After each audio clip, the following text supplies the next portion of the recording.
Right, good afternoon, everyone.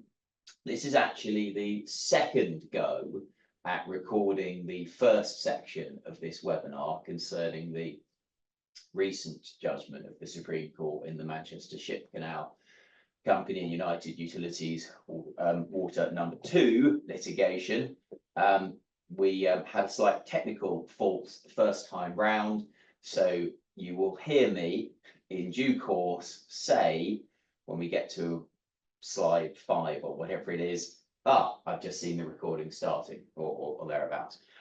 Anyway, that's just to explain what's going on. So I'm going to talk about the outfall, the practical outfall for tort claims involving sewage by reason of this judgment. My name is James Burton. I'm a barrister here at 39 Essex Chambers, and I specialise in environmental law, including environmental torts, as of course do various of my colleagues. And what I wanted to do with this judgment is take, I hope, a bit more of a real world approach to its ramifications through some practical examples, different scenarios that seem to me might crop up and be affected by the judgment. So let's go forward.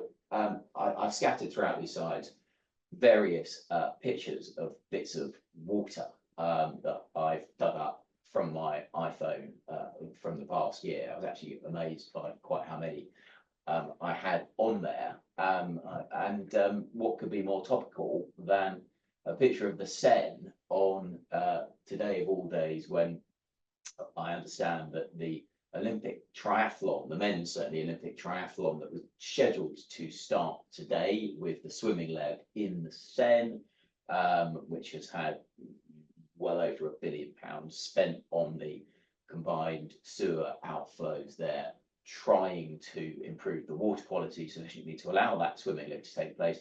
That Olympic men's triathlon has been postponed until tomorrow because they just can't get the quality to the right level, or rather they can't drive down the unfriendly bacteria to a sufficiently low level.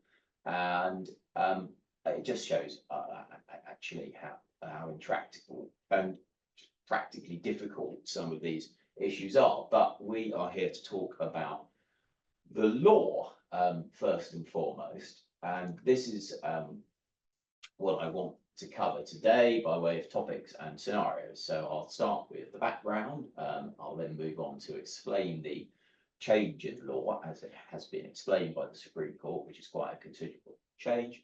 I will then move to the various scenarios. I'll start with scenarios within the 4 corners of the Supreme Court judgment, and then I'll move on to scenarios outside those 4 corners. And I want to focus there on firstly, sewage spills to land due to burst sewer pipes. Secondly, rather zeitgeisty, perhaps sewage affecting swimmers, whether from designed outfall or non-deliberate bursts, and then sewage affecting other water users, again within those same parameters. So let's start then with the background. Now, the Manchester Ship Canal Company and United Utilities Water number 2 in the Supreme Court litigation is yet another round in quite a long-running legal bout between the same parties.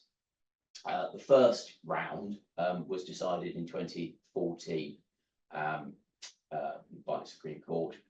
That round, in fact, concerned treated sewage, sewage and foul water. This round concerns untreated sewage / foul water. Now, as you probably know, the Manchester Ship Canal is a piece of infrastructure of very long standing. It's a Victorian creation that runs from Liverpool to Manchester and allows large cargo vessels to access Manchester, ultimately from the sea. And the Manchester Ship Canal Company owns the canal. It owns the canal beds and the banks. United Utilities Water is the sewerage undertaker appointed under the Water Industry Act 1991. And in practice, what happens as regards the interaction between the sewerage network and the canal is that when rainfall is high, untreated sewage, foul water, is discharged to the canal. Now, the question for the Supreme Court, which was not a fact sensitive, fact specific one, was this broadly framed query: whether the owners of watercourses, natural or artificial, or bodies of water can bring actions in nuisance or trespass in the event that the water is polluted by discharges of foul water from the infrastructure of statutory sewerage undertakers in the absence of negligence or deliberate misconduct. I stress the Supreme Court was not asked to decide on the merits of the facts of the case. It was only, quote, whether such actions are barred on the ground that they would be inconsistent with the legislative scheme established by the Water Industry Act. Now, the Water Industry Act is a complex consolidation statute. Of course, it came hot on the heels of the Water Act 1989, actually transferred all the infrastructure and so on of the previously publicly owned water and sewage providers. It transferred those to private entities known as undertakers, water and sewage undertakers, under the Water Industry Act. It has at its heart, really, the appointment of these water and sewage undertakers regulated by Ofwat, sitting under the Secretary of State. But that is really the fulcrum of the Act. That, I should say, is not a picture of the Manchester Ship Canal itself. It is, though, a picture of a rather wonderful series of locks near Manchester. You will actually struggle, I suspect, to find a member of the Environmental Law Bar who has not dealt with a case involving the Manchester Ship Canal in their career. Now, before the Supreme Court judgment, the courts had understood Marcic and Thames Water, which the case decided in the early noughties, to mean that the Water Industry Act barred tort claims regarding sewage spills unless they were called by so-called operational negligence or fault. And operational there is in contradistinction to matters concerning policy, strategy, capital expenditure. Really, anything that was considered within the purview of Ofwat and the regulatory regime it runs under the WIA. And the reasoning of Marcic, in terms of the court's understanding of Marcic, was that anything else was incompatible with the statutory scheme. Now, this understanding of Marcic, and I'll say a little bit about what Marcic itself is about in a moment, started with a case called Dobson and Thames Water, and that was about sewerage works. In fact, it's a decision of Mr. Justice Ramsey, and the sewerage works were said to be causing a nuisance through odour, mosquitoes, and the like. The claim was brought by neighbours. And Mr. Justice Ramsey understood Marcic to effectively be drawing a bright line between things that were still actionable if they were operational matters and things that were not. And that has been consistently followed, had been consistently followed by the High Court. I give a couple of cases there, Nicholson and Bell, and there are others, and also then by the Court of Appeal itself in the present litigation, consistently followed until, of course, we got to the judgment of the Supreme Court. And what tends to happen is that the claims fell at one or other of the various hurdles that they faced, either because the claim concerned a matter of strategy or policy, it wasn't operational, so it was the wrong side of that line, or if it did concern an operational matter, because no fault was found in the sewerage undertaker. And in practice, what happened, what the case law showed, is that claimants were really only tending to succeed if they could show an act of positive negligence or fault on the part of the sewerage undertaker, as opposed to non-feasance, so misfeasance rather than non-feasance. Things like the undertaker putting simply the wrong type of valve into a sewer pipe arrangement and causing a flood as a result of that. So a very difficult situation for those who wanted potential claimants who wanted to bring claims because they've been affected by sewage.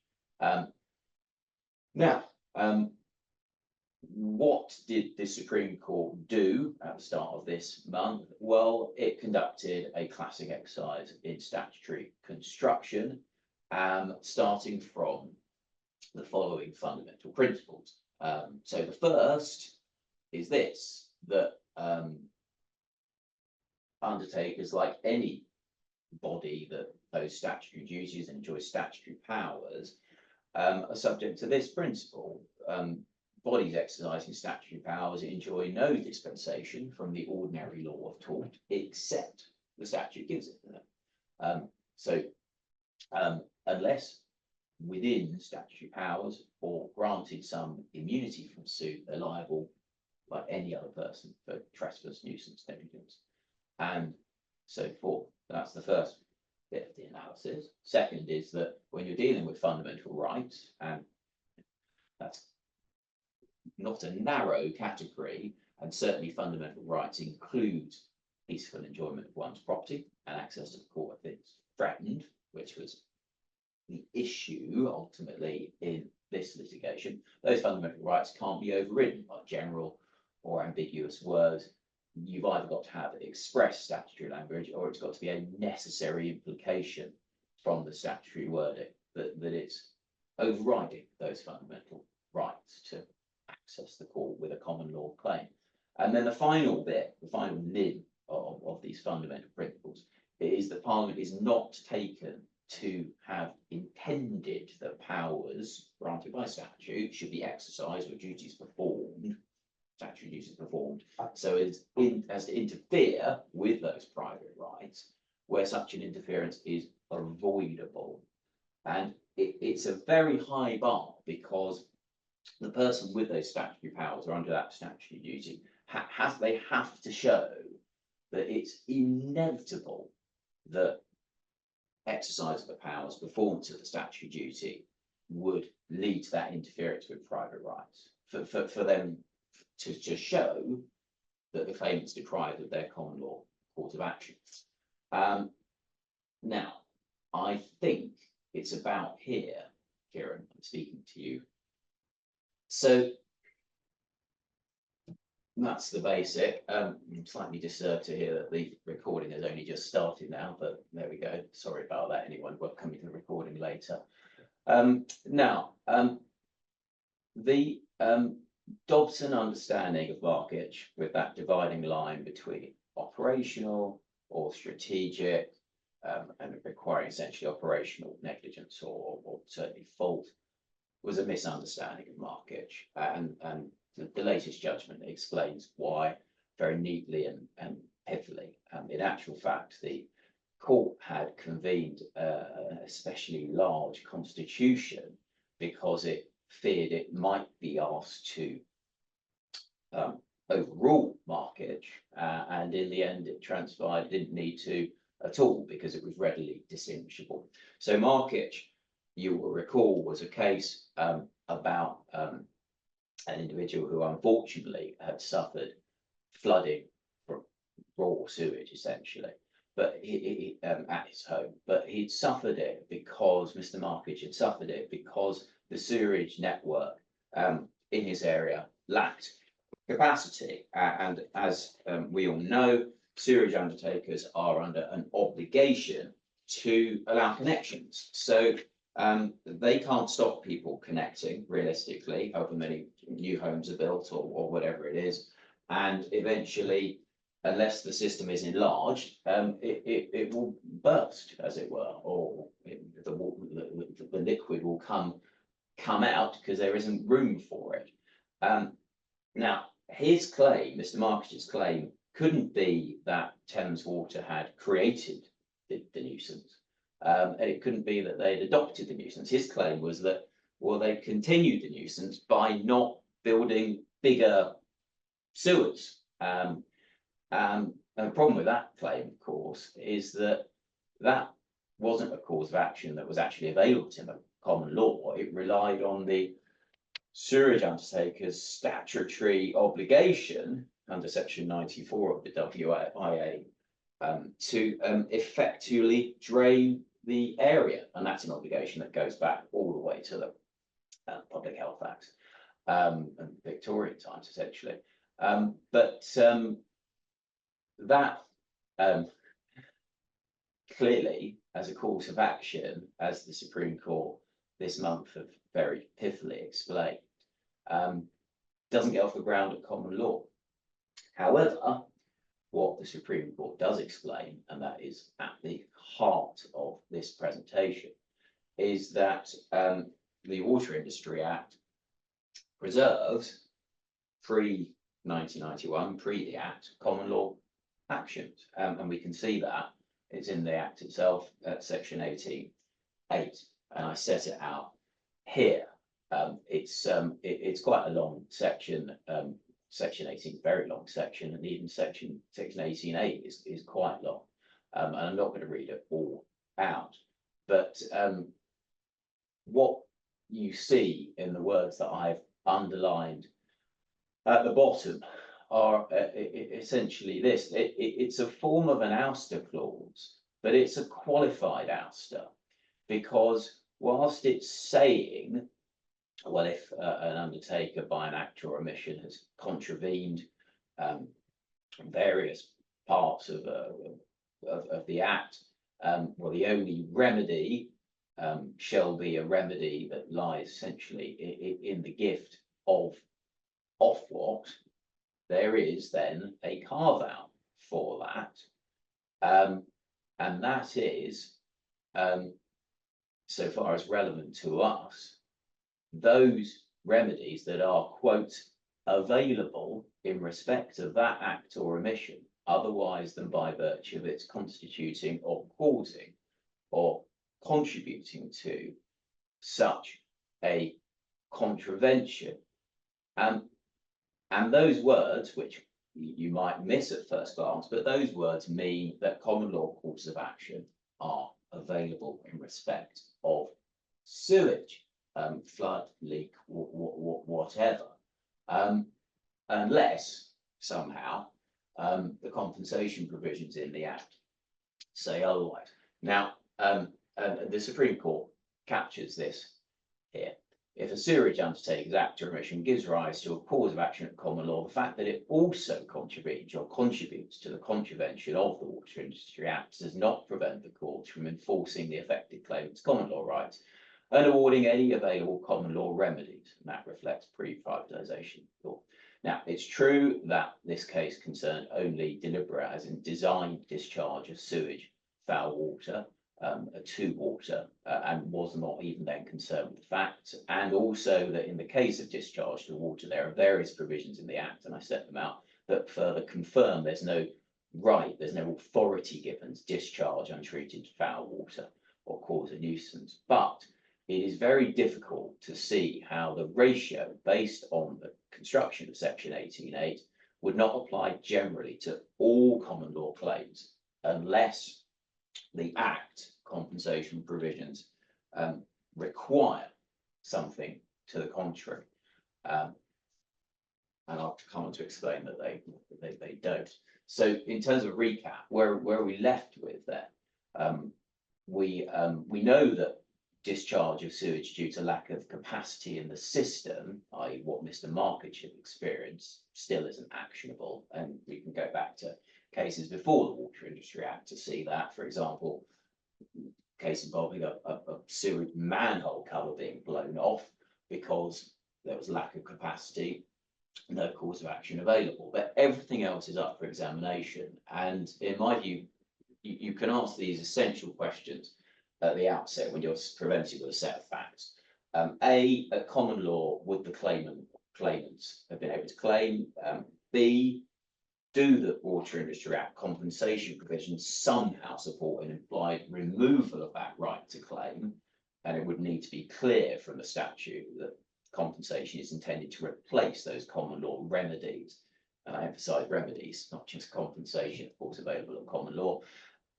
And C, is the event the inevitable result of the exercise of statutory powers or duties, which of course might be the other way the claimant finds they cannot bring a claim. Now, as to B, the position is that whilst the Water Industry Act does contain compensation provisions, for example, in relation to works to sewerage pipes or the quote relevant sewerage provisions, and you can have lots of fun going through all of those, there is nothing that attempts to make any provision equivalent to the common law for discharge of sewage, deliberate or accidental. We could spend a whole other seminar dealing with those compensation provisions, but I don't suggest that we do. They're of interest to those of us who deal with compulsory purchase and in the land chamber. But for today, we can just put them to one side. Now, let's deal then with the scenarios. And first, let's deal with the scenario that's actually, as it were, within the four corners of the Supreme Court judgment. So that's quotes deliberate, designed discharge to water and the position of water and water owners and riparian owners. In practice, the reality of our system across the country is we have mostly a combined sewage system. So clean rainwater is carried to sewage treatment works in the same pipework as sewage and foul water. And that means that practically the system depends on, and it's designed in this way, it depends on these combined sewer overflows discharging untreated, albeit diluted sewage, such as foul water, to prevent the system backing up in times of high rainfall. So that discharge is designed in, and it is in that sense deliberate. It's not, we're not dealing here with one-off accidental events. This is just the way the Victorians set the system up. And of course, over time, that system has had more loaded onto it. Now, what is that discharge of untreated sewage slash foul water to a water or a body of water or a watercourse? Well, it's likely a trespass to land or a nuisance or both as regards the landowner. And they're both, of course, torts to land. For the position regarding treated foul water, see the first round of the litigation between these parties in the Supreme Court, the decision of 2014. And we won't go into that today. Now, does it make a difference whether it's nuisance or trespass? Well, for these designed in discharges, it's not so important, but it is still important. The reason it's not so important, as I say, is because these discharges they're recurring events. They're not one-offs. They're not one-off accidents. And so we don't need to get into the potentially tricky realms of whether or not it falls within private nuisance, a single isolated event. But the reason it does still matter is because trespass is actionable per se. Contrast nuisance. Trespass, the tort to land, the minute the trespass occurs, the cause of action is complete and a claim can be brought. Perhaps not for much money, but nonetheless the cause of action is complete. And of course, for any defendant, they face the at the very least, inconvenience of having to deal with that fact that a cause of action has been completed as against them, as it were, even if it isn't worth a great deal in terms of pounds, shilling, and pence.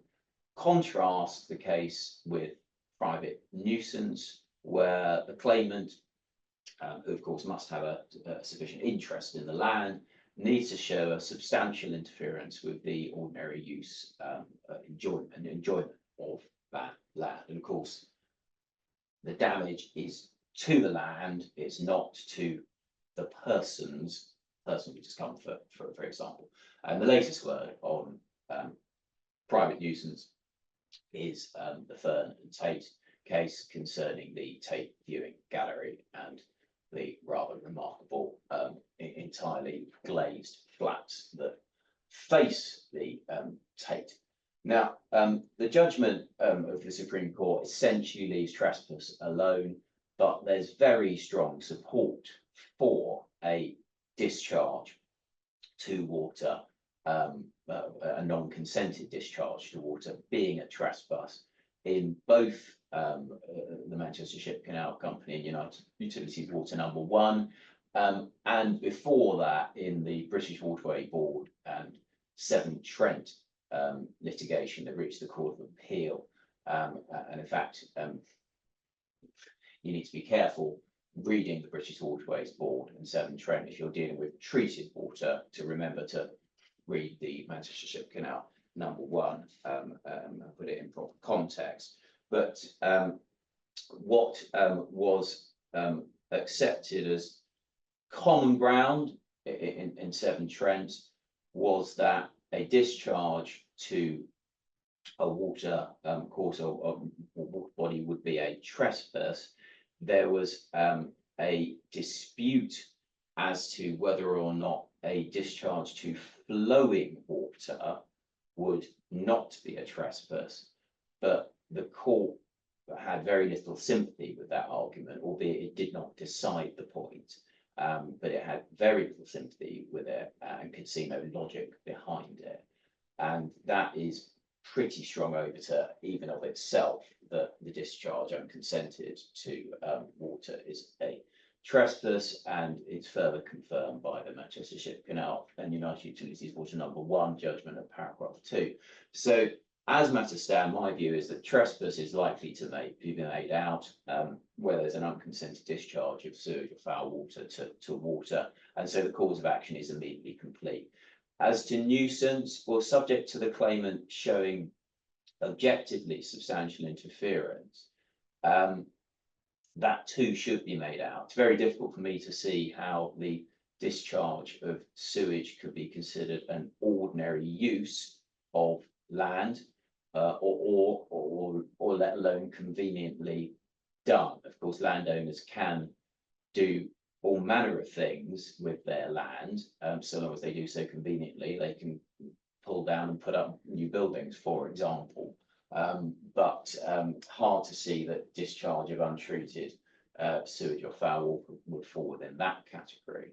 And let's remind ourselves that the undertaker wouldn't enjoy a defence due to an environmental permit authorising the discharge. That's bar and biffa and well established, although of course all discharges should have a permit. Now, these, as I see it, are the truly live issues in the designed-in discharge to water cases. That they are causation. How can you isolate the sewerage undertaker's sewage from other? And we know, of course, agricultural runoff is a huge issue. See the nutrient neutrality debate. The measure of damages, likely to be approached on a hypothetical negotiation over a licence, and see the Supreme Court decision in Cardo and Star Energy, but it will make a real difference there whether the claim is merely for trespass to land without identifiable damage, or actually there's some material damage or actionable nuisance. The duration of the incident or incidents, that will make a difference, and watch out for limitation. You can only go back 6 years. Jallar and Shell, and of course Jallar and Shell established that even if you've got a one-off spill and it, as it were, sits on land, say unremediated, that's not a continuing nuisance. The limitation period runs. Remedies, I've noted already, not limited to damage, of course, and the primary remedy in a case of nuisance is in injunction. Now, there's a question, though, in these cases, inevitably, and this is explored by the Supreme Court judgment, whether or not injunctive relief, whether immediate injunctive relief, certainly, is available at all. The practical reality, and this comes across very clearly from the judgment, is that if one is dealing with a capital investment type scenario required to actually prevent the discharge, an immediate injunction is very unlikely.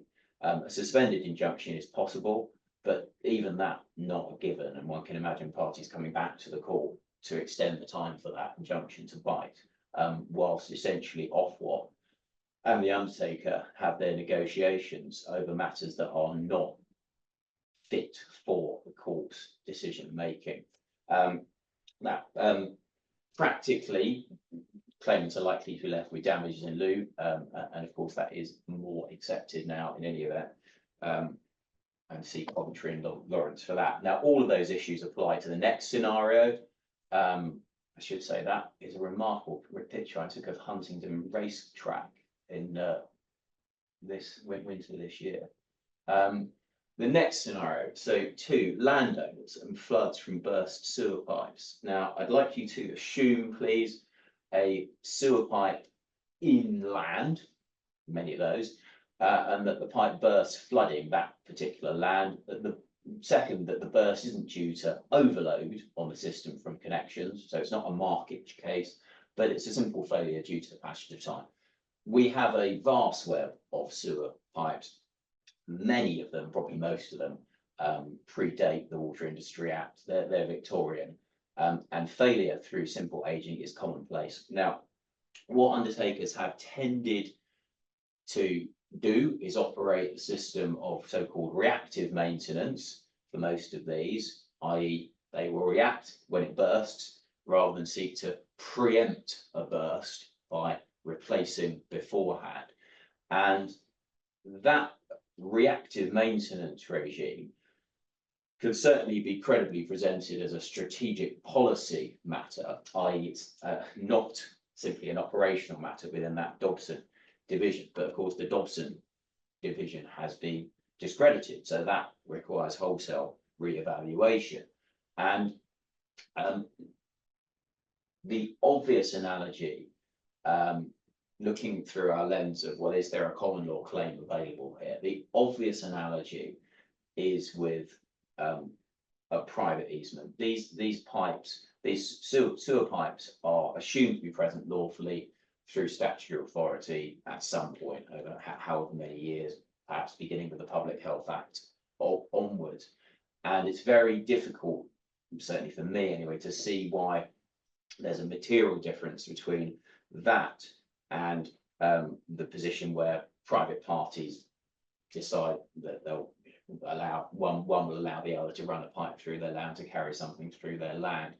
And in the event of failure of such a private easement pipe, the position is clear and has been for well over 100 years, 150 years. Escape of liquid from that pipe is a trespass, and I've set out the quote there. That's from Jones and Pritchard, that quote, which is a curious case about a shared chimney. So it's an operative quote, but it stood the absolute test of time, and it's been affirmed many times since. It's not that the dominant owner, the beneficiary of that pipe, has, as it were, a duty to repair it. It's that if their stuff escapes from the pipe, it's an immediate trespass. And as I already mentioned, trespass, cause of action complete without damage. So seems to me that the host, as it were, private landowner with a sewer pipe coming through their land, if that pipe just collapses through age and there's a flood, immediately have a cause of action in trespass. Looked at through the other lens as well, it's very difficult for me to see how the statutory authority to run that pipe through the land takes away that common law right, because it's not inevitable that flooding will occur through the exercise of that statutory authority, because of course the undertaker could replace the pipe in time. And remember that test of inevitability, it's a very high bar. So that seems to be actually quite a straightforward scenario where the claimant, as it were, is on a strong footing. So far as damages and remedies are concerned, well, where there's actual flooding of sewage, foul water, sewage to land, clearly the landowner would be entitled to the cost of remediation or the diminution in value. They often might be the same thing in practice. It's, again, in practice, it's very unlikely to see a court would deny the landowner the cost of remediation that they'd already incurred in the immediate aftermath. The contrast, of course, one can draw there with riparian owners is quite striking. I mean, if a riparian owner suffers sewage to their water, but that just flows away and is diluted very rapidly, there's quite a striking contrast with a flood to land. On the assumption that this is a one-off event, one would not expect to see injunctive relief being particularly relevant, although I suppose if the pipe was failing all along and there were repeated problems, then maybe that might enter into the equation. So that's right. That's the first bit of that scenario. Now, what if the flood reaches another person's land? Well, it becomes more complicated then. There's not obviously a direct trespass by the sewerage undertaker, but there might be by the host landowner. And there's an old case called Humphreys and Cousins that's on point there. Query, if the host landowner is causing a trespass to that neighbour, then, well, might the claim just end up back with the sewerage undertaker by a third party claim back? Maybe, but is that trespass by the host landowner actually involuntary, in which case it's not a trespass? I mean, that's something for chewing on, I think. There's also the fact that because your that neighbour is just looking there potentially at a nuisance claim against the undertaker direct, well, it's very much up in the air whether an isolated event is a nuisance. And of course, the Rylance and Fletcher innovation was that reservoir bursting its banks without negligence, reasonable foreseeability.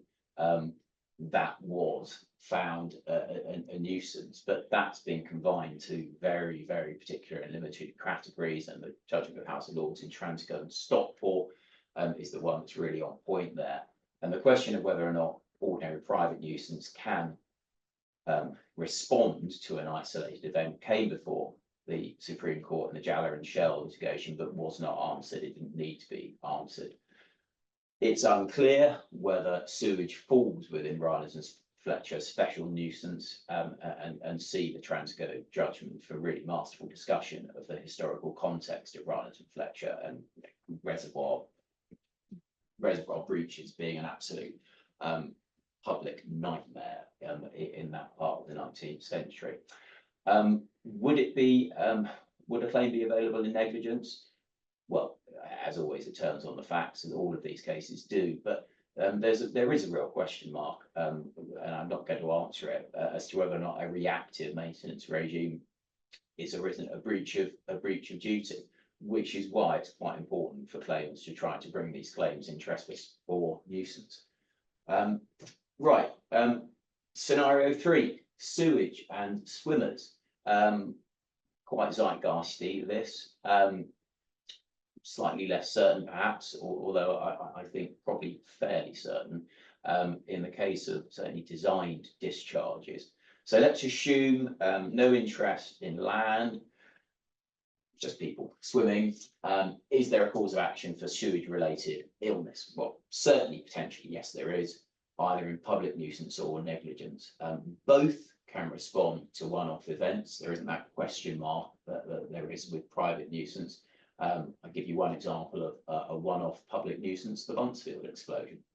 Now, there are, though, some issues. So public nuisance, well, first of all, the claimant's got to show both that the nuisance is genuinely public, so it's got to affect a sufficient portion spread of His Majesty's subjects, and that's a fact-specific matter, albeit navigable waters are akin to a highway.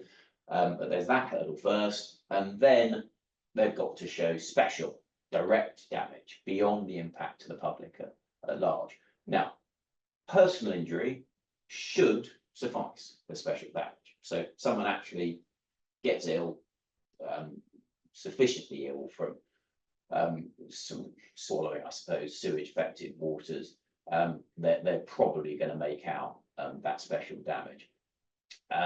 And public nuisance can respond to personal injury, unlike private nuisance, and see the Corby Group litigation for that.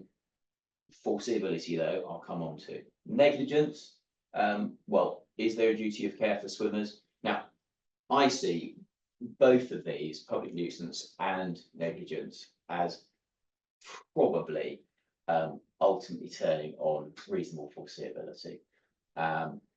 It's an issue for nuisance as it is for negligence, see the wagon mound. Now, common misunderstanding, there is no general common law right to bathe in any inland water or even the foreshore, right, between the low and high water marks, albeit in a case that decided that way back in the 19th century saw a rather wonderful split between the judges. It depends on customary usage to establish that right. Now, there are loads of locations where customary usage has established that right, but you cannot assume that just because someone's swimming in water that's got sewage in it and they fall ill, and let's say they can show it's that sewage, you cannot assume that they even had a right to swim there, and so questions of reasonable foreseeability and indeed the length may crop up. But where it's reasonably foreseeable, person will be waiving. Seems to me it's likely that an undertaker discharging untreated sewage foul water owes them a duty of care in negligence to guard against that, and will risk public nuisance if it doesn't guard against polluting the water with matter it's reasonably foreseeable will cause bathers' illness, and that must be untreated sewage. There is, though, a distinction to be drawn between designated bathing waters and others. It's a practical distinction. It's not one based on some statutory scheme. And that's because clearly designated bathing waters, you will expect people to be swimming in them, but equally, those are the waters where people have ready access to water quality information, because that is the feature, and that is where the statute comes into it. That's the feature of them being designated bathing waters. So is there an argument, and there may well be an argument, that people swimming in those waters, when they've been told, or the information is there saying, don't swim today because the quality is not safe, are they willingly, essentially, exposing themselves to the injury that then falls them? The other issue that arises is, it's quite complicated, but I set out there in a chunk in the first bullet point.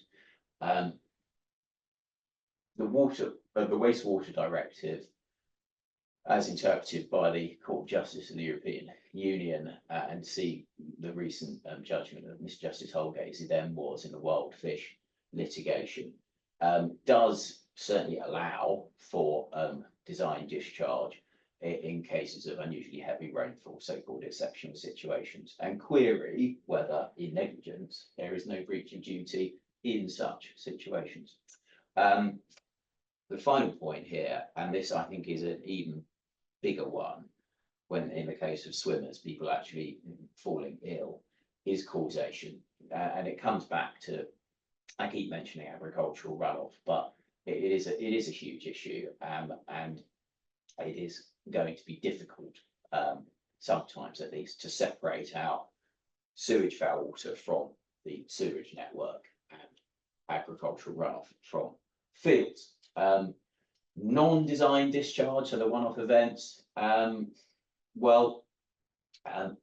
we back to that question of whether or not a reactive maintenance regime is sufficient to discharge the duty of care. Clearly, if it's a one-off event, and it's not a public nuisance, then you're really relying on negligence, and that could be difficult for claimants. If that event comes about because of something outside the undertaker's immediate control, like tree roots bursting a pipe, well, you're really into the territory of Goldman and Hargreaves and measured duties of care in relation to nuisance and natural causes applied to a sphere of negligence, perhaps, and you just, I think a claimant struggles. Even with public nuisance, I'd expect a court to want to see some kind of fault there. You won't recognise that bit of water. That's my mum and dad's goldfish pond. It's Olympic torch. Right, final scenario. Other water users. Now, I wanted to cover these because I don't think really they haven't cropped up at all. But there are sporting rights, of course, profit from, and don't forget that the right to fish. Don't forget that these are viewed as sufficient interest in land to found a claim in nuisance, and for that, see Lord Goffin, Hunter and Canary Wharf. Often they're just part and parcel of the land ownership anyway. They haven't been separated or sold off, in which case, well, it's all part of the riparian ownership. But often they have been sold off, and in that case, the owner of the profit is likely to be able to bring a claim in nuisance. Similarly, de facto possession, even if you can't actually prove legal ownership, is likely to be sufficient. See the Foster case concerning oyster beds. Others outside them, boaters, well, if there's no interest in land, no de facto possession, there's no personal injury, it's hard to see a claim. However unpleasant it might be to see signs of sewage washing by the bows. Right, I have managed to, that's a very pleasant bit of lake in the Bois de Boulogne in Paris. I've managed, I think, to come to the end of my slides. Now, I'm sorry because that has taken me the full 45 minutes, but I do have